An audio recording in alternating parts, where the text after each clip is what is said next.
कुरान बयान कर रहा है कि 4 शर्तें हैं निजात की, और आपके दिल में ये बात बिठा दी गई है कि सिर्फ कलमा गो होना निजात के लिए काफी है, सिर्फ ईमान से निजात हो जाएगी। ये बात जो है जहन में रखिए, एक निजात वो है जो हजार बरस तक जहन्नम में कोयला बनने के बाद निजात हो। मैं उस निजात की बात नहीं कर रहा, वो निजात तो मिलेगी यकीनन।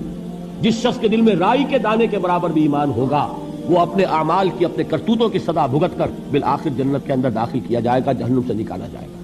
और निकाला जाएगा तो उस वक्त हाल क्या होगा? जैसे जला हुआ कोयला, किसी वक्त। हदीस में इसकी शरह आई है। लेकिन ये निजात नहीं, निजात वो कि जो अल्लाह ताला मैदान हश्र ही में हमारी मगफिरत का ऐलान फरमाए, अल्लाह ताला अव्वल महले में हमें जन्नत में दाखिल फरमाए, उस निजात की बात कर रहा हूं।